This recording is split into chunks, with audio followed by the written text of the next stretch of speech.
In this video, PCA has an IP packet, source IP address itself at 192.168.1.110, and destination IP address 10.1.1.10, which is an IP address on a remote network.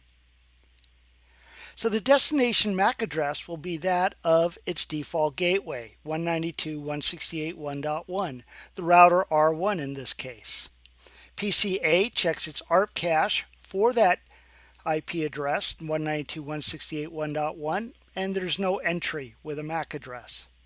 So it puts the packet on hold and creates an ARP request.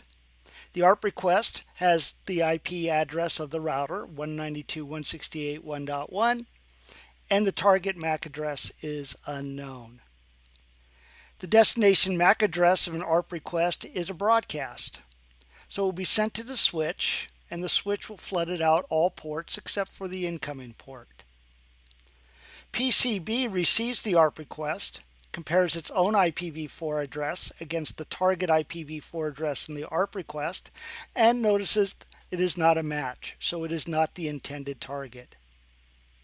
PCC receives the ARP request, compares its IPv4 address against the target IPv4 address, and it is not the intended target either. Router R1 receives the ARP request, compares its IPv4 address against the target IPv4 address, and it is indeed a match. It is the target of the ARP request. So router R1 will issue an ARP reply in response.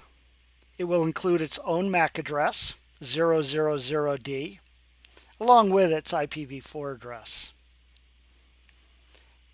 The destination MAC address of the ARP reply is a unicast directed for PCA. So it is a destination MAC address of 000A, so PCA receives the ARP reply. PCA, when it receives the ARP reply in response for its ARP request, sees the target IPv4 address and the target MAC address and adds that to its ARP cache. It now has the information it needs to forward the packet which is on hold. So the destination MAC address is now going to be 000D, that of the router R1, its MAC address.